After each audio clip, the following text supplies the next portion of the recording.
Assalamualaikum warahmatullahi wabarakatuh. Halo semuanya teman-teman, ketemu lagi dengan saya Nadila. Kali ini dalam program Secangkir Kopinya Nadila. Di sini kita akan ngobrol santai dengan banyak sekali teman-teman dan juga banyak komunitas. Dan salah satunya hari ini kita akan berbicara dengan NAD, yaitu komunitas di Nulis Aja Dulu. Halo, assalamualaikum. Selamat pagi, siang, sore, malam. Menjelang siang ya? Menjelang siang kita ya. Apa kabar? Baik? Baik, Alhamdulillah. alhamdulillah. Kita perkenalkan dulu dong. Dengan Halo, nama saya Irma Susanti Irsyadi, salah satu pendiri NAD. Ya, nama saya Melanie Agustin, saya juga pendiri Nulis Aja Dulu. dan inilah mereka. Kayaknya kita santai aja ya, jangan terlalu Oke. serius. Jadi teman-teman, Teh Irma dan kita memang Teh Menik aja ya. Teh Menik adalah pendiri dari Nulis Aja Dulu. Boleh tahu nggak sih apa sih alasan pertama kalinya pengen mendirikan Nulis Aja Dulu gitu? Teh Irma deh itu. Oh, Teh Irma. Oke, Iya. kita dengerin dari Teh Irma. Jadi memang kan awalnya ini terbentuk dari teman-teman yang suka menulis dan sebenarnya klub film asalnya. Beberapa oke. teman dari klub film. Kemudian kalau dengan Menik, saya ini teman kuliah sebetulnya. Tapi Kalau kami dengan saya ini teman sekolah ya, SMP, SMA. Aduh, kalau ditanya gitu aku jadi nggak percaya diri. harus dikasih tahu dong, Iya, Mak. iya, Nggak iya. boleh Ini gitu memang dong. Teman satu kota, teman sekolah juga, Iya. Nadila.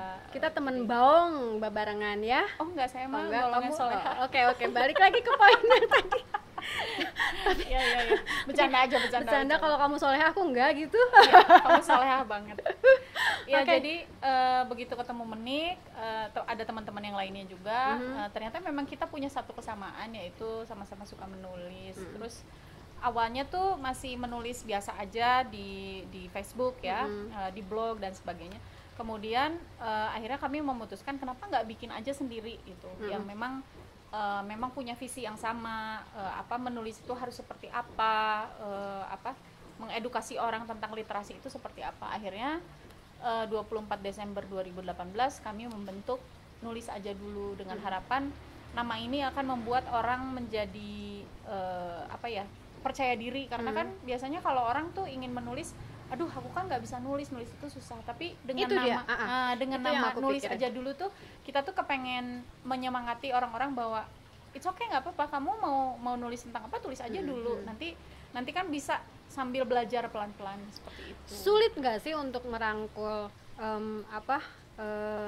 masa gitu ya, untuk ayo gabung di NAD gitu, karena yang aku rasain itu ya boro-boro buat nulis gitu ya, buat baca aja rasanya sekarang nih, maksudnya kan zaman kayaknya buku udah ditutup dan ganti dengan gadget gitu, dan orang juga lebih cenderung tidak menyukai membaca di gadget gitu kan, karena apakah itu dari lightnya atau apanya gitu.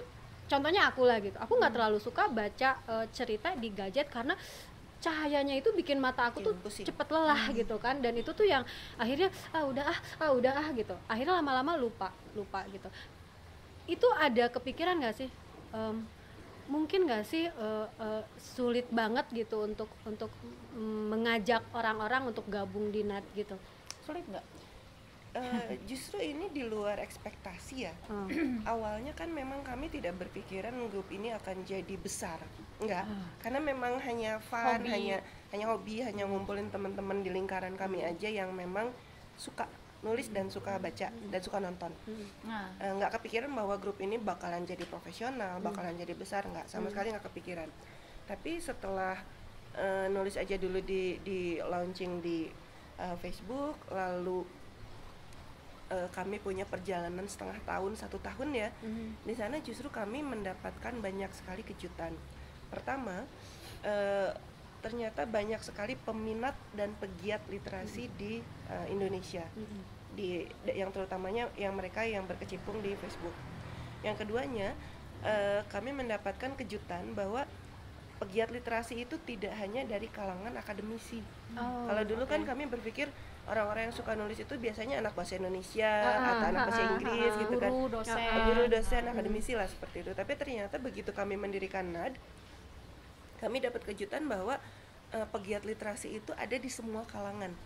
Ibu rumah tangga banyak sekali, apa ya, Itu nggak wirausahawan. sampai maksudnya luar biasa banget ya, itu nggak yang Itu jadi di luar yang ekspektasi, ya. di luar ekspektasi Nat. Kalau ternyata ibu rumah tangga pun gitu kan, Justru secara demografis kebanyakan ibu ibu rumah tangga. kalau Oh. dilihat dari Oh, ya Allah. statistik di NAD, 80% member kami itu adalah perempuan. Dengan rentang usia antara 25 sampai 35 tahun. Dan kebanyakan dari mereka justru profesinya adalah ibu rumah tangga. Nah, salah satu yang bikin kami kaget juga, dan ini kejutan menyenangkan, jadi teman-teman di NAD ini ada yang profesinya tukang antar gas, supir mobil gas, ada yang profesinya jaga konter, penjual ubi, ada yang lulusan SMP, ada yang S3, Lulusan SMP. ada dokter, ada beberapa ada dokter, ada pengacara.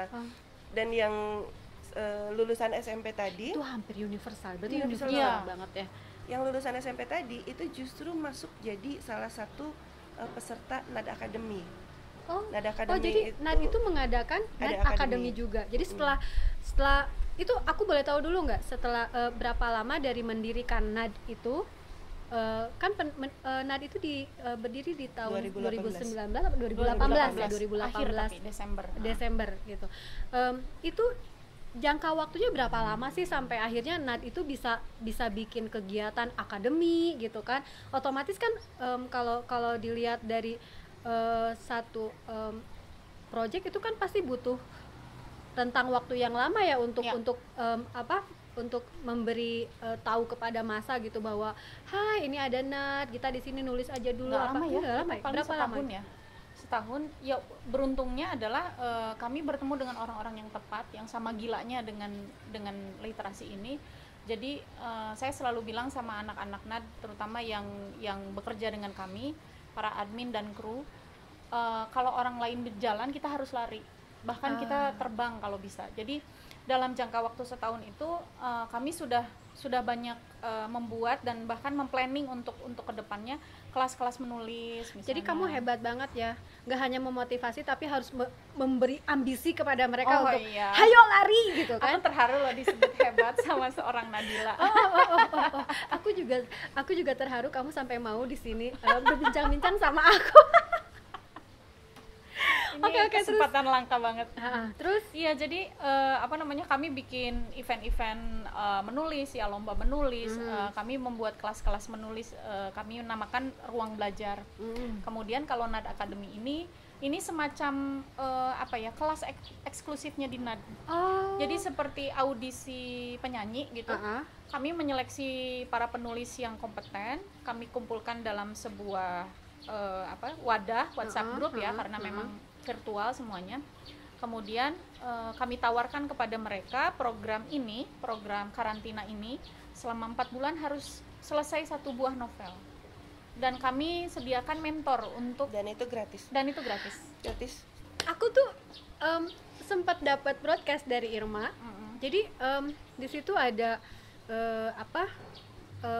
kayak semacam kontes ya, nulis cerpen untuk ibu rumah tangga ya kalau nggak salah, atau aku lupa ya itu pokoknya. Terus dalam rentang waktu 3 bulan pernah nggak sih? Battle mungkin itu. Battle. Itu jadi aku mikir ya, wah rentang waktunya lama ya untuk nulis gitu, untuk bisa nulis.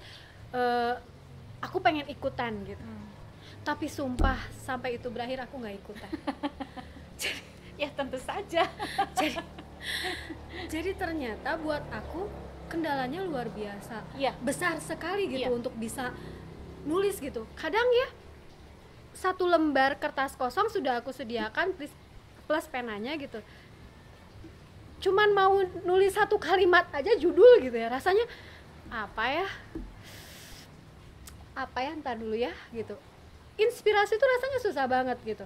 Nah itu yang aku pengen, ada nggak sih di antara mungkin nggak ada ya gitu, karena kan otomatis si membernya juga memang yang udah senang nulis gitu. Tapi Tidak semua, ada nggak tidak sih semua. yang sama kayak aku banyak berkendala seperti aku tapi pengen aku pengen dari Kan 21.000 member sekarang itu tidak semuanya menulis. Memang ada banyak silent reader yang memang mereka memilih untuk membaca menjadi penikmat. Banyak. Oke, jadi banyak. nggak cuma nulis aja dulu, nggak cuma nulis cerita, tapi dinulis aja dulu kita juga bisa jadi silent reader. Jadi Iya, membaca membaca. semua cerita-cerita yang Iya. udah dibikin sama member. Betul. Oh, oke, Setiap banget hari ya. itu ada berapa postingan, Bu? 70 ya, minimal 70 Ya, postingan rata-rata nih. 70. 70. Kalau sekarang karena lagi event, kan sekarang lagi ada 30 hari menulis, Mm-mm. itu pesertanya 281 ya. 281 sekarang. Wow. luar 281. biasa Jadi banget. setiap hari minimalnya 300 tulisan ada muncul di tulisan baru ya. Berupa kalau sekarang temanya lagi serial. Berupa serial sekarang ada sekitar 300 tulisan baru yang setiap hari muncul. Jadi di NAD itu nggak cuma nulis aja dulu, tapi juga membaca aja dulu Baca. juga bisa. Karena memang itu kan. Harus pakai M depannya ya, membaca dulu gitu ya. Problem yang tadi Teh Lala alami Mm-mm. itu dialami banyak sekali orang, termasuk anak-anak di NAD juga. Dan kalau dilihat dari hasil studi, hasil survei, saya lupa tepatnya berapa, tapi di Indonesia ini perbandingan antara penulis dan pembaca itu jomplangnya jauh sekali. Jauh banget. Jumlah buku ya 1 berbanding 15.000. Iya, 1 berbanding 15.000. 1 berbanding 15.000. Ini jumlah buku yang diterbitkan, bukan penulis lebih tinggi lagi perbandingannya. Jadi memang kita ini krisis narator, krisis orang yang bisa bercerita, orang yang bisa menyampaikan, orang yang bisa menjelaskan. Kita ini krisis narator. Dan problem utamanya kenapa orang tidak bisa menulis itu adalah karena dia kurang baca. Iya. Itu. Benar. Jadi awalnya itu dulu. Ibaratnya Teh Lala suka masak kan ya? Mau masak nih, tapi tempenya nggak ada, Iya betul. dagingnya nggak ada, Bahannya ayamnya nggak ya, ada. Oke. Itu bahan pokoknya. Terus ketika misalnya bahan pokok ada pun nggak ada garam, nggak ada Nggak gula, jadi, nggak jadi. nggak jadi Nggak kan jadi. akhirnya. Oke, aku Jadi paham. syarat utama kita mau nulis, sediakan harus- dulu bahannya. Yang banyak, Yang sebanyak mungkin. Ibaratnya kulkas kita ini penuhin dulu sama barang. Oke. Jadi kalau kita sewaktu-waktu mau masak, naonnya mau bikin tumis, oh ada. Ambil, ada. Mau bikin tom yum, oh dagingnya ada, ininya Oke. ada, ininya ada. Jadi stok kita itu sudah banyak gitu loh. Jadi secara kasar mungkin menyediakan dulu buku-bukunya dulu, Kadang bukunya tong diplastikan. entah-entahnya jadi di rumah pun begitu sama. Maksudnya aku sudah berusaha untuk karena aku berkendala dengan sulitnya menulis gitu kan, ya udahlah baca aja, minimal Baca baca. aja. Jadi aku menyediakan juga gitu. Aku berpikiran kalau ada buku di rumah otomatis aku mau baca. Tapi si buku itu jadi hiasan di Diplastikan lemari. kan ya? Diplastikan sih enggak, udah dibuka tapi jadi hiasan. Jadi cuman dibaca pengantar, lama-lama lupa, ya sudahlah gitu. Tapi ya itulah. Oke. Jadi ternyata ada kendala. Sebetulnya maksudnya kendala itu ada di antara anggota NAD juga gitu. Tapi dari staff NAD juga seperti memberikan semangat gitu ya, atau Dan kami juga ikut menulis. Karena nggak mungkin menyuruh orang menulis, kita sendiri tidak menulis gitu. ya Cinca? benar. Ya kan? Saya menulis lebih sering daripada Anda. Ya, kadang-kadang kita juga ini Dia mengurus- menulis lebih sering daripada Menik, dan Menik menulis lebih sering daripada saya. Oke. Terus tadi kan selain battle, selain akademi, ada lagi nggak sih kegiatan NAD lain gitu yang banyak. Jadi kalau untuk event tahunan nih ya, kita ada NAD Battle Challenge yang kamu bilang tadi 3 bulan. 3 bulan. Kalau itu per kelompok menulisnya. Jadi satu kelompok tuh ada 20 orang, mereka dikasih satu tema, kemudian merangkai cerita bersamaan gitu. Harus nyambung ceritanya. Itu selama 3 bulan. Jadi yang terakhir sekali. menulisnya seminggu sekali, tapi kan selama 7 hari itu mereka harus diskusi terus untuk bisa menghasilkan tulisan yang bagus. Itu battle namanya. Kemudian Juni sekarang 30 hari menulis itu individu. Jadi selama 30 hari menulis setiap hari. Itu kami kasih tema juga. Ini sudah berjalan untuk Oh, tahun. selain dikasih tema, ada pendampingan nggak sih buat mereka misalnya aku nggak ngerti nih alur ceritanya harus kayak gimana gitu, terus aku nggak ngerti nih misalnya ada nggak sih dari Natin dikasih? Kalau battle ada Oh, ada dikasih mentor, tapi kalau 30 hari menulis karena sendiri-sendiri kita bebaskan. Tapi sehari-hari itu weekly tim itu selalu ada tema-tema mingguan. Jadi anak-anak NAD itu otomatis belajar dari tulisan-tulisan yang ada. Kadang-kadang ada juga orang yang menyumbangkan teori-teori menulis. Ya, teori-teori menulis. Aku tuh kalau nulis aku gini loh, strategi menulisku begini. Jadi orang tuh saling belajar. Sering nggak sih dari member NAD gitu ya, chat gitu, pokoknya diskusi banyak gitu sama mentor-mentor di NAD tentang perasaan mereka ketika mereka menulis gitu atau apa gitu. Curhat aja banyak setiap hari. Nggak cuma curhat, maksudnya curhat apa, Mak? Curhat apa ini? Macam-macam. Jadi kalau sama mentor mereka biasanya curhatnya itu di ruang belajar tadi, di kelas-kelas menulis itu kan ada mentor-mentornya banyak. Ada banyak sekali kelas menulis, dari mulai cerpen, artikel, editing, copywriting, skenario, cerita anak, sampai bahasa Inggris aja ada. Oh gitu. English conversation tuh ada. Tapi di luar itu anak-anak NAD ini memang kami karena mungkin terjalin karena kesukaan tadi, jadi mereka tuh bebas aja mau curhat kepada admin, kepada kru. Aku lagi nggak punya ide nih gimana gitu. Itu sudah sangat curhat biasa. pribadi Banyak sekali. Ada salah satu admin namanya Mbak Ines. Halo Mbak Ines. ya. Halo Mbak Kami Ines. nyebut dia itu Hosipedia. Hosipedia. Jadi semua gosip-gosip itu ada di beliau. Oke, jadi teman-teman, di NAD itu ternyata selain bisa curhat tentang kesulitan menulis, kesulitan membaca atau apapun itu, ternyata kita juga bisa curhat masalah pribadi. Iya, soalnya jangan salah, writing is healing. Oh, writing Iya. is healing. Berarti menulis itu bisa menyembuhkan. Menyembuhkan luka hati. Jadi aku penasaran nih, setelah semua kegiatan yang banyak dilakukan sama NAD, apa sih sebetulnya tujuan NAD membuat komunitas ini gitu? Secara kan ini komunitas yang tidak menguntungkan ya, maksudnya mungkin menguntungkan. Jangan salah. Enggak, maksudnya Jangan main gosip, maksudnya oke lah gitu, kalau dia sudah terkenal gitu, dia menulis cerita terkenal, dia dibayar oleh satu produksi film, oke lah dia akan mendapatkan uang yang besar gitu. Tapi kan kalau buat penulis-penulis biasa yang nggak terkenal, aduh kayaknya ya gitu, tidak menjadi satu harapan besar gitu. Jadi ini yang bikin aku penasaran, apa sih gitu tujuan NAD membuat komunitas ini gitu. Kalau masalah keuntungan nanti dibahas sama Teh Menik ya, karena dia memang. Tapi sebenarnya sih di luar semua itu, tujuan awal kami membuat NAD itu memang untuk memberikan pendidikan, edukasi tentang literasi. Karena literasi itu kan salah satu program pemerintah, dari pemerintah pusat itu sudah ada literasinya. Disampaikan kepada para kepala daerah, kemudian disosialisasikan ke sekolah-sekolah misalnya. Nah, kami ingin membantu dari sisi komunitas. Jadi teman-teman, tuh, ini satu bukti ya. Jadi kalau misalnya kita bikin komunitas itu jangan yang cuman menguntungkan aja, tapi juga memberikan peluang besar, pendidikan, kesempatan gitu untuk semua teman-teman berbagi ilmu. Betul. Berbagi ilmu. Dan otomatis dari berbagi ilmu itu pasti akan menguntungkan juga kan ya. Insya Allah. Balik lagi menguntungkan. Balik lagi jadi menguntungkan Ibu Menik ya, ternyata ada gitu benefitnya. Iya, harus ada, memang harus ada. Karena harus memberi makan kru gitu ya. Betul. Kalau kita bicara keuntungan, ini kan dua sisi ya. Keuntungan untuk nulis aja dulu sebagai sebuah organisasi, ada juga keuntungan untuk member. Ngapain sih mereka masuk NAD? Ngapain sih mereka nulis di NAD setiap hari, bahkan ikut event selama 30 hari mereka menulis setiap hari, ngapain sih?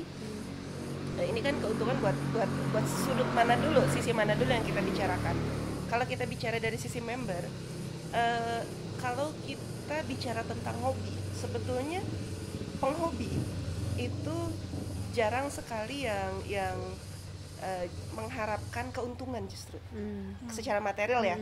Penghobi itu justru karena memang sudah hobi gitu. Karena sudah cinta. Sudah hobi, sudah cinta. Iya, Jadi melakukannya juga dengan dengan bahagia. Bahagia gitu. Kan kalau misalnya kita lihat orang hobi tanaman misalnya, ngapain sih bisa beli sampai puluhan juta, Iya betul. ngumpulin berburu kemana-mana gitu kan.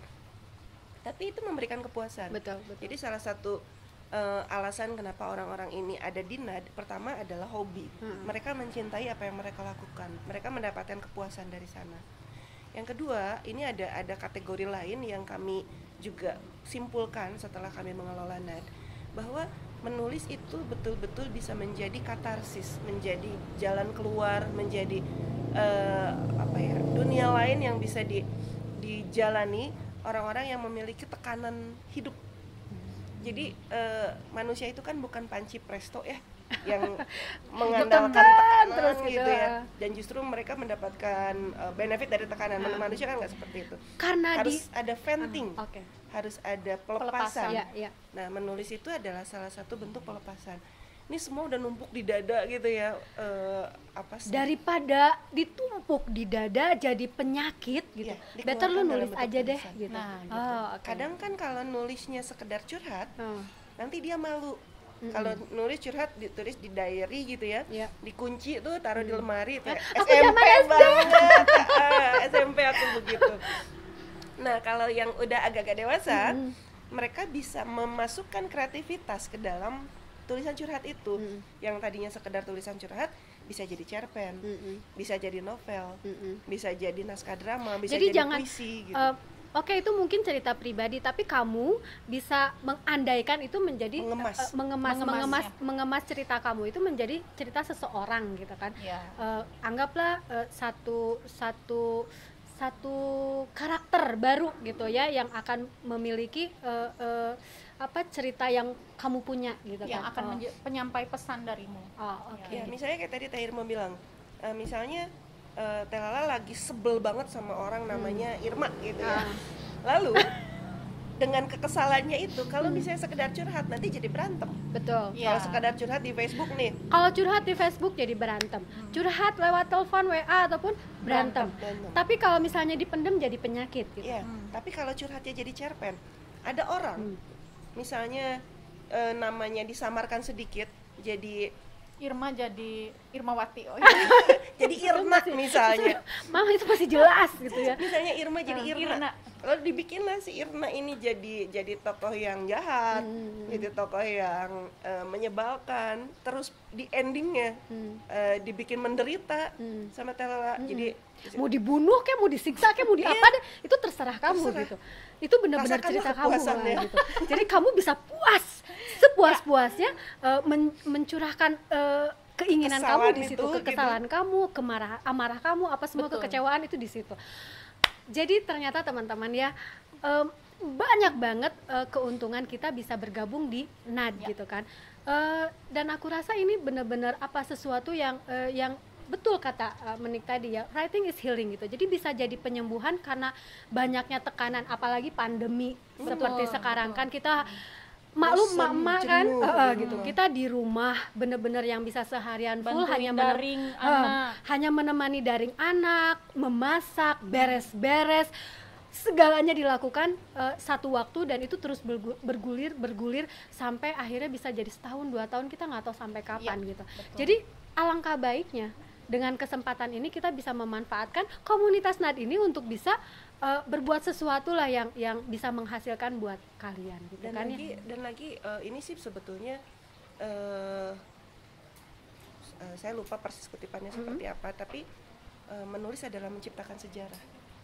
Sejarah manusia itu tercipta ketika manusia menemukan. Tuh aku nonton tuh film-film Korea tuh kan ya, drakor Korea. Jadi kalau misalnya ada filmnya yang sejarah-sejarah kayak gitu, kerajaan gitu, jadi dia ada tuh juru tulis. Apapun yang terjadi, yang terjadi saat itu ditulis semua, dan itu tuh akan menjadi buku diwariskan ke generasi. Dan mungkin itu yang maksud. Menulis itu adalah menciptakan sejarah. Ketika kita menulis, kita meninggalkan sesuatu dalam bentuk nyata. Beda dengan lisan. Lisan orang lupa. Lisan itu akan hilang, tapi tulisan itu abadi. Akan ada. Itu ada bahasa Latinnya, verba volen scripta manen. Jadi Apaan tuh, Mak? yang terucap akan hilang, tapi yang tertulis akan jadi abadi. Tuh. Jadi teman-teman, ayo jangan sampai ini kesempatan ini sia-siakan. Kalau teman-teman mau gabung sama Nat, nih gimana caranya nih? Ikut Facebook aja. Oh, ikut ada. Sebenarnya nggak cuma Facebook Nggak ya, cuma- di IG juga ada, di Twitter juga ada. Pokoknya udah jelas deh, kamu bisa searching di Facebook, searching Nulis di IG. aja dulu. Itu komunitasnya adalah NAD, nulis aja dulu. Yuk buruan yuk kita gabung. Aku juga mau ikutan, kita nanti aku mau mulai mau Bener mulai ya, menulis. kita tungguin loh. Iya.